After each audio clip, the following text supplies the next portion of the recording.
Hello dear students. तो 11th class के लिए ये लेक्चर है। तो हम लास्ट लेक्चर में, जब लास्ट वीडियो हम डिस्कस कर रहे थे, लास्ट वीडियो में तो हमने शाबाश एंजाइम स्टार्ट किए थे बेटा। आप लोगों को याद होगा हम लोग एंजाइम्स पढ़ रहे थे। तो एंजाइम्स के बारे में हमने डिस्कस किया था, एंजाइम्स की बेसिक चीजें क्या है, एंजाइम्स का ओवरव्यू हमने देखा था क्या होता है। तो फिर मैंने आपको बोला था उनका नेमिंग और नॉमेनक्लेचर डिस्कस कर रहे थे, नेमिंग एंड क्लासिफिकेशन डिस्कस कर रहे थे बेटा। तो मैंने उस दिन आपको बोला था बेटा, जो क्लासिफिकेशन है वो दी गई थी इंटरनेशनल यूनियन ऑफ बायोकेमिस्ट्री को, जिन्होंने एक कमीशन बिठाया था। उस कमीशन का नाम क्या था बेटा? Enzyme commission. और इस एंजाइम कमीशन ने सारे एंजाइम्स को कितने कैटेगरीज में क्लासिफाई किया था बेटा? 6 कैटेगरीज में। बेटा तो वो लेक्चर याद ही होगा सारे। 6 कैटेगरीज में डिवाइड किया गया। उन 6 कैटेगरीज को हमें पढ़ना है, उनके बारे में जानना है। कौन सी कैटेगरी कौन कौन से एंजाइम्स होल्ड करती है, मतलब कौन कौन सी कैटेगरी किस किस रिएक्शन को कैटालाइज करेगी बेटा। तो वो 6 कैटेगरीज कौन है? शाबाश। According to this IUB enzyme commission there are 6 categories of शाबाश enzymes. Those 6 categories of enzymes are as number 1 beta, number 1 category is oxidoreductase enzymes या oxidoreductases। पहला oxidoreductases बेटा पहली कैटेगरी। नंबर सेकंड कैटेगरी इज शाबाश transferases, transferases। नंबर थर्ड बेटा hydrolases, hydrolases बेटा। Number fourth lyases, LYASES, lyases. Number fifth बेटा शाबाश isomerases, isomerases. And number sixth category is ligases बेटा। Number 6 is ligases. तो मैं रिपीट करता हूं फिर से शाबाश। Number first category is oxidoreductases, number second category is transferases, and number third category is hydrolases, and the fifth one is lyases, number 6th is isomerases, and then we have ligases बेटा। तो हम इनको one by one discuss करेंगे। कौन से enzyme category किस reaction को catalyse करेगी बेटा, ठीक है ना बेटा? शाबाश। तो पहली कैटेगरी कौन सी है? ऑक्सीडोरिडक्टेस। तो आ जाते हैं इस कैटेगरी पे बेटा। शाबाश। तो पहली कैटेगरी डिस्कस करेंगे हम। शाबाश। तो पहली कैटेगरी कौन सी है? शाबाश बेटा ऑक्सीडोरिडक्टेसेस।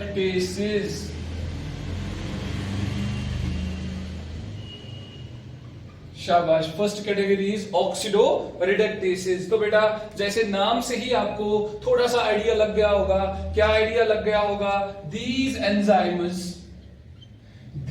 एंजाइम्स शाबाश कैटालाइज शाबाश oxidation reduction reactions, oxidation reduction reactions, यानी कि जिनको हम एक साथ क्या कहते हैं? रिडॉक्स रिएक्शंस बेटा। ऐसी रिएक्शंस जिन रिएक्शंस में बेटा ऑक्सीडेशन भी होती होगी, रिडक्शन भी होती होगी, ऐसे रिएक्शंस को कैटालाइज करने वाले जो एंजाइम्स होते हैं वो सारे एंजाइम्स किस कैटेगरी में आएंगे? ऑक्सीडोरिडक्टेसेस में बेटा, ठीक है ना? जैसे कि मैं एक एग्जांपल देता हूं बेटा। शाबाश। अगर मैं सपोज एक यहां पे एक मॉलिक्यूल लेता हूं AH2, सपोज A कुछ भी है, मैंने जनरल में आपको समझाता हूं। AH2 सपोज बेटा अगर ये रिएक्ट करेगा B के साथ, मतलब ये A और B की रिएक्शन है, AH2 प्लस B। अगर ये रिएक्शन ऐसे हो रही है बेटा, यहां पे A अलग हुआ तो ये H2 ट्रांसफर हो गया B पे। शाबाश। ध्यान से बेटा शाबाश। इधर देखो ये H2 यहां किसके साथ अटैच था? शाबाश। ये मॉलिक्यूल किसके साथ अटैच था? A के साथ। और यहां किसके साथ अटैच है बेटा? B के साथ। इसका मतलब A ने लूज कर दिया, B ने इसको गेन कर दिया। जो उसने लूज कर दिया उसकी क्या हुई बेटा? ऑक्सीडेशन। और इस B की क्या हुई यहां पे? रिडक्शन। तो शाबाश। इस A की ऑक्सीडेशन, इस B की क्या हो रही है? रिडक्शन। एक ही रिएक्शन में ऑक्सीडेशन भी हो रही है और रिडक्शन भी हो रही है। ऐसे शाबाश रिएक्शन को जो कैटालाइज करेगा enzyme, that will belong to this oxidoreductase category of enzymes बेटा, राइट। बहुत सारे एंजाइम्स हैं हमारे बायोलॉजिकल सिस्टम्स में जो ऐसे एंजाइम जो इस कैटेगरी में आते हैं, बहुत सारे एंजाइम्स हैं। अल्कोहल डिहाइड्रोजिनेस एक एंजाइम है, अल्कोहल डिहाइड्रोजिनेस एक एंजाइम है बेटा, राइट। तो बड़े सारे एंजाइम्स है। एक एग्जांपल जो सबसे कॉमन एग्जांपल इसकी वो ये है अल्कोहल डिहाइड्रोजिनेस एंजाइम, जिसमें शाबाश ऑक्सीडेशन रिडक्शन होती है और ये कैटालाइज करता है। फिलहाल आप जनरल याद रखोगे कि इस टाइप की रिएक्शंस को कैटालाइज करने वाला एंजाइम जो है that will belong to this category oxidoreductase enzymes. Now the second category बेटा, सेकंड कैटेगरी इज शाबाश, सेकेंड कैटेगरी कौन सी है बेटा एंजाइम्स की, शाबाश ट्रांसफेरेसेस, ट्रांसफेरेसेस। बेटा ये कौन से एंजाइम है, नाम से ही थोड़ा थोड़ा आइडिया लग गया होगा। दीज आर दी एंजाइम्स शाबाश, these enzymes catalyze, these enzymes catalyze the reactions where in which there is transfer of functional groups, there is transfer of functional groups from one molecule to another, right beta, from one molecule to another, from one compound to another। देखो transfer of functional group is important है, where there is transfer of functional groups, these functional groups can be anything। अब समझ आया आपको, phosphate group हो सकता है बेटा, ये बहुत सारे अमाइनो ग्रुप हो सकता है, तो आप अभी देखें कीटोन ग्रुप हो सकता है बेटा। अब देखो these enzymes they catalyse the reactions where there is transfer of functional groups. इसकी भी एग्जांपल मैं आपको समझाता हूं। सपोज इसकी एग्जांपल है ए है शाबाश, ये शाबाश एक्स के साथ अटैच है यहाँ पे बेटा, यहाँ देखो बी यहाँ पे है, राइट बेटा, शाबाश ए यहां पे है और ये जो x है this is functional group, it will give you शाबाश b, शाबाश it will give you a plus bx। ये देखो शाबाश इस x जो है ये ट्रांसफर हो गया किस में शाबाश b में, शाबाश a से उठ के ये फंक्शनल ग्रुप जो यहां पे था x की फॉर्म में, ये फंक्शनल ग्रुप यहाँ पे x के फॉर्म में था, ये उठ के किस पे चला गया बेटा B पे, तो ये फंक्शनल ग्रुप की ट्रांसफर हो गई A से लेके B तक। तो जो इसमें रिएक्शंस कैटालाइज करने वाले एंजाइम होंगे they will be transferase enzymes. मैं एक दो का नाम लेता हूं, we have the enzyme called as transaminase. बेटा बताएगा कोई आप में से ट्रांसएमाइनेस का मतलब क्या होता है, those enzymes which catalyze the reaction where there is transfer of amino group from one amino acid to another amino acid। You must be शाबाश remembering this point जब हमने कहा था ट्रांसएमिनेशन एंड डीएमिनेशन, प्रोटीन्स और amino acid की बात कर रहा हूं मैं। ट्रांसएमाइनेसिस शाबाश, ट्रांसएमाइनेसिस शाबाश, हेक्सोसिस, हेक्सोकाइनेसिस, बड़े सारे एंजाइम है, हेक्सोकाइनेसिस शाबाश। शुगर्स में अगर फंक्शनल ग्रुप चेंज करते हो from one molecule to another molecule, we call that as hexokinases. Transaminases, उसके बाद लिख सकते हैं phosphorylases, transfer of phosphate groups from one molecule to another molecule, phosphorylases, transaminases, hexokinases, ये सारे एंजाइम्स किस में आ जाते हैं, ट्रांसफेरेसिस में। तो ऐसे एंजाइम बेसिकली क्या करते हैं बेटा, they help in the transference of one functional group from one molecule to another molecule, तो इसलिए इनका नाम रखा गया है ट्रांसफेरेस एंजाइम्स बेटा, राइट। तो अब आते हैं नेक्स्ट कैटेगरी पे, शाबाश नेक्स्ट कैटेगरी पे बेटा। जो ये नेक्स्ट कैटेगरी है ये बेटा है शाबाश किसकी कैटेगरी है, शाबाश हाइड्रोलिसिस की। इससे भी आपको थोड़ा सा आइडिया लग गया होगा ये किसकी बात हो रही है, हाइड्रोलिसिस बेटा। हाइड्रोलिसिस जो है ये कौन से एंजाइम्स है, शाबाश these are the enzymes which catalyze, शाबाश which catalyze the hydrolytic reactions. बेटा वो क्या होता है, हाइड्रोलिटिक रिएक्शंस क्या होती है, जिसमें ब्रेक डाउन होगा किसी कंपोनेंट का, break down of any compound in presence of water, in presence of water. ये वो एंजाइम्स है जो कैटालाइज करेंगे हाइड्रोलिटिक रिएक्शंस को, या हम डायरेक्टली बोल सकते हैं ये वो एंजाइम्स है जो कैटालाइज कर रही है रिएक्शंस को जहां ब्रेक डाउन ऑफ कंपोनेंट्स हो रहा है इन presence of water, hence the name hydrolysis. बेटा इधर देखेंगे आप, अगर ए में ले रहा हूं, ए के साथ अगर मैं देख रहा हूं शाबाश वाटर मॉलिक्यूल, सपोज शाबाश बेटा अगर ए है यहां पे, इसके साथ बी है, ए और बी एक ही कंपाउंड है, सपोज बेटा ये ए और एक्स, ए भी एक कंपोनेंट है बेटा, एक साथ इसको ब्रेक डाउन करना है, मगर इन प्रेजेंस ऑफ क्या करना है बेटा, वाटर। ये ऐसे हो जाएगा ए एच और उसके बाद प्लस निकलेगा बी ओ एच। बेटा देखो अब ए अलग शाबाश, बी अलग, और ये अलग किसने किया, इसको ब्रेक डाउन किसने करवाया शाबाश, इन प्रेजेंस ऑफ वाटर इसका ब्रेक डाउन हुआ। तो ऐसे रिएक्शंस को जो भी एंजाइम्स करेंगे catalyse, they will be the शाबाश हाइड्रोलिसिस। क्या कहेंगे उनको बेटा, हाइड्रोलिसिस। तो हाइड्रोलेस एंजाइम्स इंपॉर्टेंट है as far as the break down of compounds is concern बेटा, शाबाश। ये तो हुआ हाइड्रोलिसिस की बात। तो बेटा अब आ जाते हैं शाबाश नेक्स्ट कैटेगरी पे। नेक्स्ट कैटेगरी जो हमारी है शाबाश, दैट इज लाइसिस। लाइसिस बेटा सिंपल है ये, लाइसिस कौन से एंजाइम्स है, these are the enzymes that catalyse the शाबाश रिएक्शंस कैटालाइज कर रहे हैं, बट वो रिएक्शंस क्या होते हैं, विद द एलिमिनेशन ऑफ, ये स्पेशल पॉइंट है इनका, with the elimination of smaller शाबाश मॉलिक्यूल्स, स्मॉलर मॉलिक्यूल्स। बेटा स्मॉलर मॉलिक्यूल्स का मतलब क्या हुआ, कार्बन डाइऑक्साइड मॉलिक्यूल निकलेगा बेटा, वाटर मॉलिक्यूल निकलेगा शाबाश। स्मॉलर मॉलिक्यूल्स का मतलब यही होता है शाबाश। इनमें सबसे इंपॉर्टेंट बात यही है लाइसिस की। अगर सपोज मैं लिखता हूं ए सपोज एक्स है और यहां पे शाबाश प्लस बी एच है शाबाश, सपोज अब इसमें क्या करना है शाबाश, ये ब्रेक डाउन करेगा या ये इसको इस रिएक्शन में चाहे बनेगा चाहे टूटेगा, लेकिन एलिमिनेशन जरूरी होगी। तो इसको कभी कभार ये ऐसे भी लिखा जाता है कि लाइसिस हेल्प करते हैं किन रिएक्शंस में, एलिमिनेशन रिएक्शंस में, जिनमें किसी छोटे ग्रुप का एलिमिनेट होना जरूरी होगा शाबाश बेटा। ये सबसे इंपॉर्टेंट बात है। सपोज अगर ये ए बी है, सपोज ये ए बी आ गया, यहां से एक्स और एच बाहर आ गया है, ये जो एक्स और एच होगा that can be carbon dioxide, it can B ammonia, it can be anything जो बाहर आएगा। ठीक है बेटा, तो ये बाहर आने का मतलब जो होता है, ये कोई कंपाउंड एलिमिनेट करता है, डेफिनेटली एलिमिनेट करता है। ऐसे रिएक्शंस को कौन कैटालाइज करेगा, लाइसिस करेंगे शाबाश।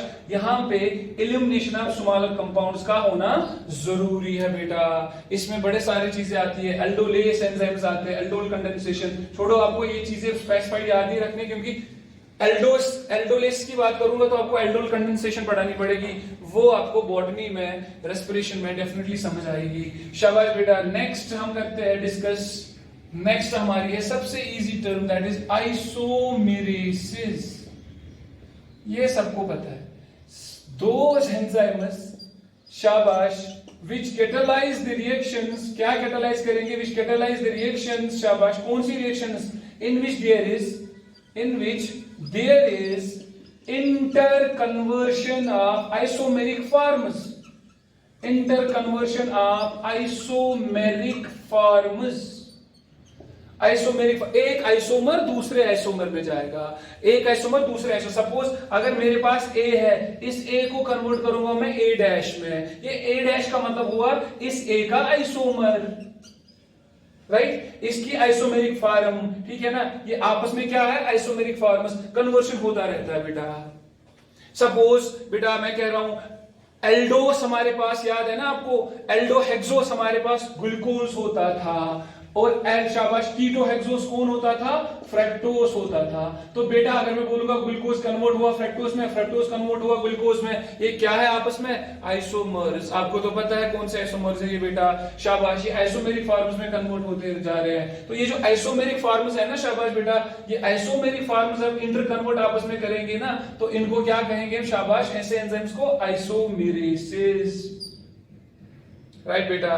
तो आपको मैंने एक बार बोला था 3 कार्बन शुगर के शाबाश 3 कार्बन जो शुगर्स होते उनके 2 मैंने पढ़ाए थे, अल्डिहाइड वाला भी कीटोन वाला भी। ग्लिसरल्डिहाइड 3 फास्फेट्स एंड फास्फोफ्रेक्टो सॉरी हमने कहा था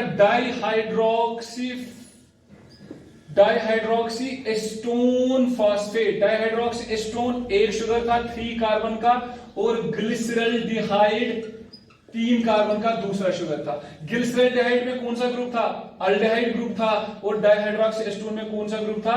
कीटोन ग्रुप था। तो ये आपस में अगर इंटर कन्वर्ट हो रहे हैं तो कौन से एंजाइम्स लगेंगे बेटा? आइसोमेरेस एंजाइम्स लगेंगे। राइट बेटा। तो ये आइसोमेरेस एंजाइम्स क्या हुए? ये वो केमिकल रिएक्शंस को कन्वर्ट करते हैं, कैटालाइज करते हैं, जिन केमिकल रिएक्शंस में कन्वर्शन होती होगी, इंटर कन्वर्ट होते होंगे कौन आपस में? Isomeric formers. शाबाश बेटा। Now to the last one that is important, ligases. Ligases बेटा, लाइगेसेस। बहुत सारे बच्चे 11th क्लास के ये न्यूक्लियस वाला जो हमने न्यूक्लियस पढ़ा था, उस न्यूक्लियस वाले टॉपिक में न्यूक्लियो जो कैरियोलिफ था, न्यूक्लियोप्लाज्म, उसमें एंजाइम्स पढ़े थे हमने। एक एंजाइम डिस्कस में किया था, मैंने डिटेल में डिस्कस किया था, उसका नाम था लाइगेस। लाइगेशन जो जोड़ेगा।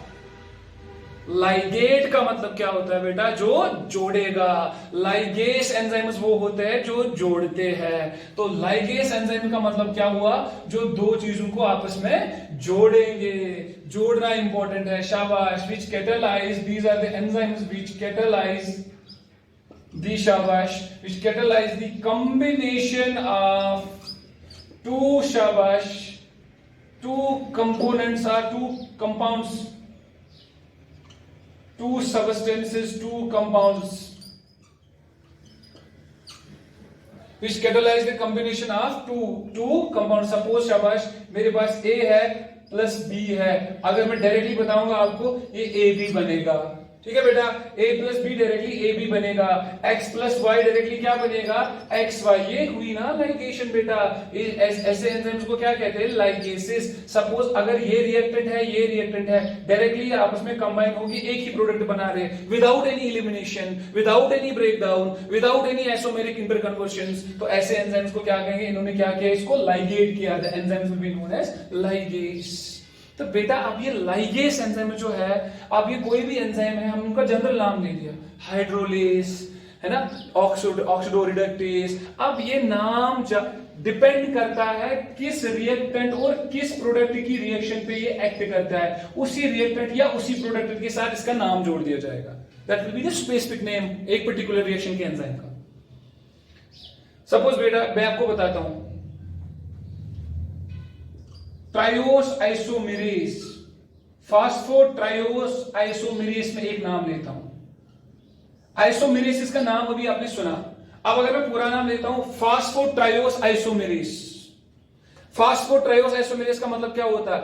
ये आइसोमेरेस एंजाइम है, मगर किन का? ट्रायोस शुगर्स का। ट्रायोस का मतलब होता है 3 कार्बन वाले शुगर्स का। अगर मैं लिखूंगा फास्फोहेक्सोस आइसोमेरेस, हेक्सोस आइसोमेरेस का मतलब होता है 6 कार्बन शुगर्स का आपस में, वो पर्टिकुलर एंजाइम्स है। आपको पर्टिकुलर एंजाइम्स याद नहीं रखने, आपको फिलहाल कैटेगरी समझनी है। राइट बेटा। सेम इज द केस, अगर अभी मैं A प्लस बी है X प्लस वाई पे सिखा रहा हूं, जब सुबह रिएक्टेंट्स आप कहीं पढ़ेंगे, रियल रिएक्टेंट्स, उन रिएक्टेंट्स पे ही इनका नाम, इस लाइगेस का नाम बनेगा। ठीक है बेटा। फिलहाल आप समझ आ चुका है आपको लाइगेस क्या होता है। तो there were how many categories बेटा? शाबाश। कितनी कैटेगरीज थी? शाबाश 6 कैटेगरीज। 1 शाबाश ऑक्सीडोरिडक्टेसेस, नंबर 2 शाबाश ट्रांसफेरेसेस, नंबर 3 लाइएसेस, शाबाश। उसके बाद क्या थे? हाइड्रोलेसिस, देन लाइएसिस, शाबाश, देन लाइगेस लाइएसिस, आइसोमेरेसिस एंड लाइगेसिस। ये शाबाश कैटेगरीज थे किसके? एंजाइम्स के बेटा। तो इन एंजाइम्स को शाबाश क्लासिफाई किसने किया था बेटा? इंटरनेशनल यूनियन ऑफ बायोकेमिस्ट्री के एंजाइम कमीशन ने इनको क्लासिफाई किया था। तो इसका मतलब क्या हुआ, जितने भी बायोलॉजिकली ऑकरिंग एंजाइम्स है, जितने भी बायोलॉजिकली ऑकरिंग एंजाइम्स है, दे आर कैटेगराइज्ड, शाबाश, under how many different categories, 6 categories. इन्हीं 6 कैटेगरीज को वो बिलोंग करते हैं बेटा, राइट, शाबाश। इन्हीं 6 कैटेगरीज में वो एंजाइम्स कहीं ना कहीं फिट होते होंगे। तो बेटा ये था एंजाइम की क्लासिफिकेशन, ठीक है बेटा, शाबाश। तो अब क्या करना है हमें, अब जो पढ़ना है वो हमें केमिकल नेचर पढ़ना है एंजाइम्स का। तो एंजाइम्स का केमिकल नेचर इंपॉर्टेंट है बेटा, केमिकल नेचर ऑफ एंजाइम्स, या आप सीधे कहेंगे structure of an enzyme, structure of an enzyme, chemical nature और स्ट्रक्चर ऑफ एन एंजाइम। बिल्कुल छोटा सा टॉपिक है, वो हम क्लियर करेंगे अभी, छोटा सा टॉपिक है बेटा। देखो हमने क्या, शाबाश, एंजाइम्स जो होते हैं, एंजाइम्स यूजुअली मैंने कहा था अभी 99% एंजाइम्स जो होते हैं वो क्या होते हैं, प्रोटीन्स। डिस्कस कर चुका हूं पुराने वीडियो में। एक्सेप्शन किसकी है बेटा, एक्सेप्शन है इसमें ribozymes, which are RNA molecules, which are RNA molecules बेटा। तो 99% एंजाइम्स प्रोटीन्स है, तो हम इसी हिसाब से जाएंगे। बट याद रखो बेटा, एंजाइम जो होता है, सपोज एंजाइम जो होता है, इस एंजाइम में, शाबाश, बहुत सारे फंक्शनल यूनिट्स होते हैं, ठीक है ना, बहुत सारे फंक्शनल यूनिट्स होते हैं इस एंजाइम में, बहुत सारे फंक्शनल यूनिट्स होते हैं जो कैपेबल होते हैं कैटालिटिक रिएक्शन करवाने की, ठीक है बेटा, बहुत सारे फंक्शनल यूनिट्स होते हैं। इसके बाद क्या है, the functional unit of an enzyme, the functional unit of an enzyme is known as holoenzyme बेटा। क्या कहते हैं उसको, holoenzyme. The functional unit of an enzyme is known as holoenzyme. को एक एंजाइम का एक functional unit जो कैपेबल है कैटालिटिक रिएक्शन करवाने के लिए, उस फंक्शनल यूनिट को क्या कहते हैं, होलो एंजाइम बेटा। क्या कहते हैं, होलो एंजाइम, शाबाश, याद रखना। This holo enzyme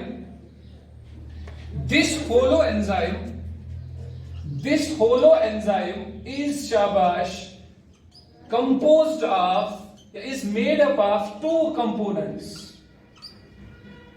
This holo enzyme is made up of or composed of how many components beta, 2 components. ये होलो एंजाइम जो है, functional unit of an enzyme, ये कितने कंपोनेंट्स का बना होता है, 2 कंपोनेंट्स का बना होता है बेटा। एक कंपोनेंट होता है इसका प्रोटीन पार्ट, जो ये प्रोटीन का बनेगा, क्योंकि मैंने अभी कहा most of the enzymes are proteinaceous in nature बेटा। होते कि नहीं होते, अगर होते हैं तो एक पार्ट इसका तय है, एक पार्ट डेफिनेट है, वो कौन सा है, प्रोटीन पार्ट। दूसरा पार्ट क्या होगा, नॉन प्रोटीन पार्ट। और ये नॉन प्रोटीन पार्ट भी एंजाइम की फंक्शन के लिए जरूरी है बेटा। ये नहीं होगा तो एंजाइम की फंक्शनैलिटी पे असर पड़ेगा। तो नॉन प्रोटीन पार्ट का होना जरूरी है। तो बेटा एक पार्ट कौन सा है, प्रोटीन पार्ट इस होलो एंजाइम का, दूसरा कौन सा होता है, नॉन प्रोटीन पार्ट। अब मेन पॉइंट बेटा, इस प्रोटीन पार्ट को क्या कहते हैं, apo enzyme. This proteinaceous part of holo enzyme is known as apoenzyme, while as this non-protein part is known as coenzyme. While as this non-protein part is known as coenzyme. इसका मतलब क्या हुआ, अगर NEET में question आया तो इसका मतलब क्या हुआ, holoenzyme is equal to किसके बराबर होगा, वो एपो एंजाइम प्लस, शाबाश, कोएंजाइम। फिर शाबाश इधर उधर करेंगे आप माइनस प्लस में, तो वो आपको समझ आ जाएगा। Holoenzyme is equal to apoenzyme plus coenzyme बेटा। अब बस एक पॉइंट यहां डिस्कस करेंगे हम, नॉन प्रोटीनेशियस पार्ट को क्या कहते हैं, कोएंजाइम। बट बेटा याद रखो, this non proteinaceous part sometimes usually it is represented by this term, but sometimes it is referred by a term, it is represented by a term called as prosthetic group. It is sometimes represented by a term called as prosthetic group. Sir इसका मतलब क्या हुआ? इसका मतलब फिर ये हुआ ना कि ये कोएंजाइम और ये प्रोस्थेटिक ग्रुप आपस में सेम भी है बट थोड़ी सी डिफरेंस भी होगी। नॉन प्रोटीन पार्ट को कब कहेंगे हम कोएंजाइम और कब कहेंगे हम प्रोस्थेटिक ग्रुप बेटा? ये चीज क्लियर करेंगे हम, उसके बाद कंक्लूड करेंगे बेटा। शाबाश। नॉन प्रोटीन पार्ट तब कहलाएगा कोएंजाइम अगर ये non protein part loosely bound है, नॉन कोविलेंटली बाउंड है इस एपोएंजाइम के साथ। राइट? तो कोएंजाइम की पहली प्रॉपर्टी क्या है? It is loosely bound. शाबाश। दूसरा क्या है? It is low molecular weight. और तीसरा, it can be easily detached. It can be easily detached. किससे डिटैच किया जाएगा? इस एपोएंजाइम से इजीली डिटैच किया जाएगा। कौन? कोएंजाइम, बिकॉज वो लूजली बाउंड होता है। बेटा ये ऑर्गेनिक होता है, ये भी ऑर्गेनिक होता है। अब इसके क्या प्रॉपर्टीज है? ये क्या होगा? Tightly bound, covalently bound. अगर ये टाइटली बाउंड है प्रोस्थेटिक ग्रुप तो इसका मतलब है इसको can not be detached easily, can not be detached easily बेटा। शाबाश, ये सबसे इंपॉर्टेंट बात है। और इसका मॉलिक्यूलर वेट कंपैरेटिवली हाई होता है, हाई मॉलिक्यूलर वेट बेटा। तो प्रोस्थेटिक ग्रुप और कोएंजाइम में डिफरेंस आपको समझनी है। शाबाश। Non protein part can be called as coenzyme if it is of low molecular weight, loosely bound, non-covalently bound, and if it can be detached easily from apoenzyme, it is known as coenzyme. And when it is tightly bound and cannot be detached, it is known as prosthetic group. क्या कहते हैं बेटा? Prosthetic group. तो ये question, इस पे question आ सकता है नीट में, कौन एंजाइम है, कौन प्रोस्थेटिक ग्रुप है बेटा। फिलहाल आपको ये टर्म याद रखनी है। We have the functional unit of enzyme that is known as holoenzyme and it is composed of how many terms? 2 terms, apoenzyme and coenzyme बेटा। होप कि ये सब क्लियर हुआ होगा। नेक्स्ट जो वीडियो आएगा उसमें हम आगे जाके और शाबाश इसके प्रॉपर्टीज और इसके बहुत सारे कैरेक्टर्स और पढ़ेंगे। शाबाश, थैंक यू सो मच।